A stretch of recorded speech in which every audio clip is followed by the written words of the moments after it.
मान रहीम। आज के जलसे के सदर मोहतरम मोहम्मद आमीन सरदार साहब, मंच पे तशरीफ़ फरमा साबिक म्युनिसिपल काउंसिलर फारूक सुलेमान साहब, मेरे सरपरस्त हाजी अब्दुल मजीद साहब बखारवाला साहब, मंच पे तशरीफ़ फरमा मालिक सेठ कत्ते वाले साहब, मंच पे तशरीफ़ फरमा पार्टी के तमामी ज़िम्मेदारान और मेरे सामने तशरीफ़ फरमा तमामी बुज़ुर्ग हज़रात, नौजवान साथी, दोस्तों और साथियों, इकबाल भाई दूधवाला साहब, सोहेल डालरिया साहब, दोस्तों और साथियों, वक्त 15 मिनट मुझको मिला है। कोशिश करूंगा 15 मिनट में मेरी बात रखने की। दोस्तों और साथियों, और जहां तक मेरी आवाज जा रही है, ऐसी मेरी मां और बहनें,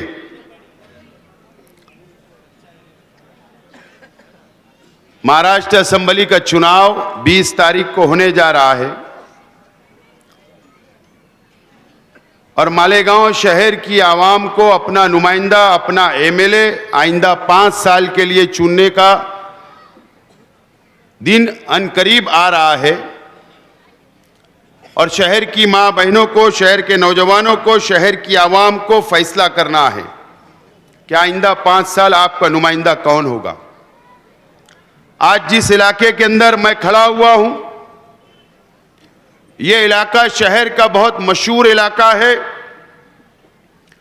इस इलाके से हाफिज मोहम्मद याकूब अशरफी साहब का ये इलाका, मौलाना मोहम्मद हनीफ मिल्ली साहब का इलाका, मौलाना अब्दुल अहद अजहरी साहब का इलाका, हाजी मौलाना हुसैन अहमद मिल्ली साहब का इलाका और हमारे लीडर, हमारे रहनुमा मरहूम हाजी सब्बीर सेठ, ये इनका अपना इलाका है। और हमारे मुखालफिन ने स्टेज लगाया और झूठ का मॉल खोला और इस इलाके की आवाम को और हमारी मां बहनों को गुमराह करने का काम किया, झूठ बोलने का काम किया। लेकिन आज हमारा स्टेज के ऊपर जितनी भी तकरीरें हुई, अल्लाह का एहसान है कि सब लोगों ने सच बोला और इंशाअल्लाह मैं भी सच ही बोलूंगा। दोस्तों और साथियों, ये हमारा शहर पावरलूम शहर है।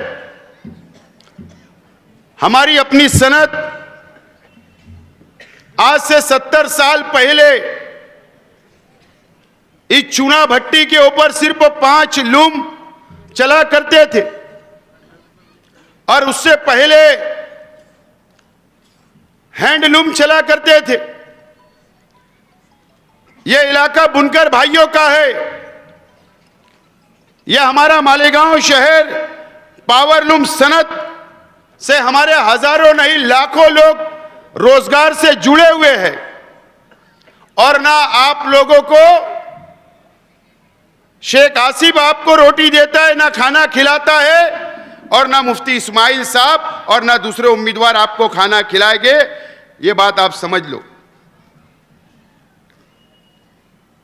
यह हमारा अपना शहर मस्जिद और मीनारों का शहर है, मुसलमानों का शहर है और यह शहर को 20 तारीख को जो फैसला लेना है, बहुत सोच समझ कर आप लोगों को फैसला लेना है। हमारे शहर के एमएलए साहब का चर्चा इन इलाकों के अंदर बहुत होता है, घर घर के अंदर चर्चा है। कुछ लोग चौराहे के ऊपर सिर्फ बात नहीं करते हैं, लेकिन अकेले के अंदर मेरी मां बहनें भी बात करती है, बात मुझे पता है। मैं क्या बोलना चाह रहा हूं, आप समझ लो। बहुत चर्चा होता है, जहां मोहम्मदाबाद का चर्चा होता है वहां पर और बहुत सारे इलाके का भी चर्चा शहर में हो रहा है। लेकिन एमएलए साहब, मैं वो बात नहीं करूंगा, आप पर इज्जत उछालूंगा नहीं, आपकी इज्जत ही करूंगा। सिर्फ मैं आपको इशारा दे रहा था कि चिट्ठी मेरे पास भी आ सकती थी। आज चिट्ठी इस चुना भट्टी से, बेलबाग से मुझको भी आ सकती थी, और वो चिट्ठी के सारे मैं भी तकरीर कर सकता था, लेकिन तुम्हारी इज्जत ना चली जाए इसके लिए मैं कुछ नहीं बोल रहा हूं। ये मेरी तहजीब नहीं है। लेकिन आज मैं इस इलाके की आवाम से, मालेगांव शहर की आवाम से, इस शहर के हमारे बुनकर भाइयों से मैं सवाल करना चाहता हूं कि आप आज के एमएलए साहब से पूछिए कि 1,17,000 वोट शहर की आवाम ने आपको दिया था, आपने पावरलूम के लिए क्या किया, सनत के लिए क्या किया, क्या बेनिफिट दिलवाया, क्या फायदा आपने दिलवाया? एमएलए साहब से आप सवाल जरूर करना, और एमएलए साहब आप जवाब दो। 10 दिन प्रचार के लिए बचा हुआ है, आप जवाब दो आपने क्या किया। एमएलए साहब, आप ये बताइए, ये मस्जिद और मीनारों का शहर है, अगर आप पर कोई थोड़ी सी तनकीद कर देता तो आपके भक्त लोग बोलते आलिम है, कुछ मत बोलो, बदनामी हो जाएगी। अच्छी बात है, बदनामी नहीं होना चाहिए। मुफ्ती इस्माइल साहब, आप ये तो बता दो कि ये जूनी मस्जिद के पास तुम एक खंबा लगाकर एक लाइट आपने लगाया क्या? आप ये तो बता दो कि खानका अशरफिया के पास एक पोल लगा के आपने एक लाइट लगाया क्या? आप तो आलिम हो ना। आपको 1,17,000 वोट मिली थी, आपने शहर के ईदगाहों के लिए क्या काम किया एमएलए फंड से या हुकूमत से? आप ये बता दो। ये शहर के जो मदरसा हमारा चलता है लड़की या लड़कियों का, जहां पर हमारे बच्चे दीनी तालीम हासिल करते हैं, आप ये बता दो कि आप 5 साल के अंदर आपने मदरसों के लिए क्या किया? हुकूमत की तो स्कीम है, वहां पर डेवलपमेंट करने का, सहूलत देने के लिए हुकूमत के पास पैसा पड़ा हुआ है, आपने उनके लिए क्या किया ये बताइए। आपने हमारी शहर की मां बहनों के लिए कौन सा बड़ा गार्डन बनाया? मुफ्ती इस्माइल साहब, आप ये बता दीजिए। आपने हमारी मां बहनों के लिए कौन सा रोजगार खड़ा किया? आप ये बता दीजिए। आपने कौन सा नुमाया काम अंजाम दिया? आप ये बता दो। या आप ये बता दो कि मैंने बुनकर भाइयों के बच्चों को मैंने सर्विस लगाया, सरकारी नौकरी दिलाया, कम से कम ये बता दो। या आपने कोई कॉलेज के अंदर एडमिशन करवाया, ये बता दो। आपने 5 साल कुछ नहीं किया, 5 साल कुछ नहीं किया, आप नाकाम हो गए।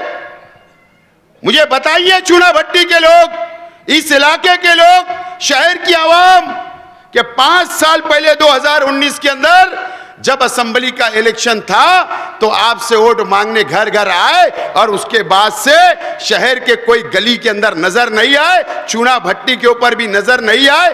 आए होंगे तो होंडा लेकर अकेले आए होंगे, ये मुझे पता है, ये पता है। लेकिन आपके मसाइल हल करने के लिए आए क्या? सिर्फ जब इलेक्शन आता आपसे वोट ले लेते हैं, लेकिन आपका रोजी रोटी का मसले के बारे में नहीं सोचते। अगर मैं शेख आसिफ, अगर मैं आपके बारे में सोच रहा हूं, अगर आज मैंने मेरा मैनिफेस्टो डिक्लेयर किया तो मैंने क्या किया? मैंने कहा कि चाहे वो रंगीन पावर लूम हो या सफेद हो,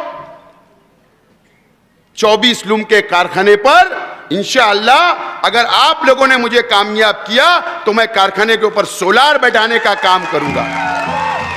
मैंने सुना कि एक बुनकर तंजीम का बेवकूफ आदमी ये बोल रहा था, अक्ल का तो पता नहीं है, बोलने का तो ढंग नहीं है, लेकिन ऐसा बोल रहा था कि सब्सिडी बंद हो जाएगी।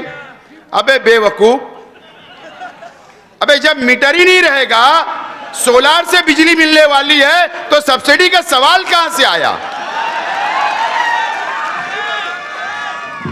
सवाल कहां से आएगा? आज तो बुनकर भाई परेशान है, कारोबार नहीं चल रहा है, मंदी रहती है। आज उसको गवर्नमेंट की सब्सिडी और उसके जेब से भी पैसा मिलाकर बिल भरना पड़ता है। सोलार लगने के बाद एक भी बिल नहीं आएगा, जबकि हुकूमत उल्टा 2-3 लाख रुपया सब्सिडी आपके अकाउंट के अंदर डालेगी। अगर मैं ये काम कर रहा हूं तो तकलीफ क्या है? अगर मैंने मस्जिद के ऊपर सोलार लगाया हूं, 110 मस्जिद और मदरसे पर सोलार लगाया, तो बहुत तकलीफ हो रही। एमएलए साहब को तो यह बोलना था कि शेख आसिफ ने 110, मैं 1010 लगाऊंगा, यह बोलना चाहिए था। लेकिन आप तो काम करना आपको आता नहीं और आप इस तरीके की बातें कर रहे। कल मुझे उम्मीद थी एमएलए साहब से, 2 दिन पहले जब जलसा लेकर गए, मुझे उम्मीद थी कि मैंने कहा था सर्वे नंबर 57 पे कि एमएलए साहब आप बहुत फिरका परस्ती की बातें करते हो, मुझ पर इल्जाम लगाते हो ना। मैं आज बोलता हूं कि शहर की आवाम और 115 मतदार संघ के आवाम, वहां के मुसलमानों से अपील करता हूं कि दादा भूसे के खिलाफ वोट देकर दादा भूसे को हरा दो। चलो मैंने तो बोल दिया, ऐलान कर दिया, आप कब बोलोगे कि दादा भूसे को हरा दो? कब बोलोगे? आप नहीं बोलोगे, मुझे पता है, क्योंकि दादा भूसे के पास से ही वाया फंड आने वाला इलेक्शन लड़ने के लिए। ठाणे से वाया इधर ही आने वाला है। आपकी मिलीजोल आपने लड़ा। आपने, मेरी मां बहनों से बोलना चाहता हूं जो घरों के अंदर बैठकर मेरी बातें सुन रही है, मेरी मां बहनों, आप मेरी बातों को सुनिए। मैं ईमानदारी से बोल रहा हूं, अल्लाह को हाजिर नाजिर जानकर बोल रहा हूं कि 2019 में आपकी वोट ली गई, आपने दुआएं की, आपने वोटें दी, आपने रोजा रखा, आपने नमाजें पढ़ी, लेकिन इस शहर के एमएलए साहब मुफ्ती मोहम्मद इस्माइल कासमी साहब जब चुन कर आए, उसके बाद जाकर आज के वजीर आला एकनाथ शिंदे साहब से ये 5 साल तक कम से कम 25 करोड़ रुपए की रिश्वत ली। आपको बेचने का काम किया, आपकी दुआओं को बेचने का काम किया गया, आपके रोजे को बेचने का काम किया गया, आपकी नमाजें, आपकी इबादत जो आपने उनकी जीत के लिए आपने मांगी थी, उसको बेचने का काम मुफ्ती मोहम्मद इस्माइल कासमी साहब ने किया। बहुत शर्म की बात है, ये इसका जवाब नहीं दे रहे। और दादा भूसे साहब का लड़का, मैंने कहा बार बार कि मुसलमानों को गालियां देकर, गलत सलत नारे लगाकर रमजान महीने से गुजर रहा है, आतंक कर रहा है, इनकी दोस्ती कायम, उसको जवाब नहीं दिया जा रहा। हमारे शहर के एमएलए साहब उनके मंच के ऊपर अच्छाई और बुराई की बात करते। मैं बोलना नहीं चाहता था, मैं चाहता था दूसरा मुकर्रिर बोले, लेकिन बहुत छोटा इंसान है मेरी नजर में।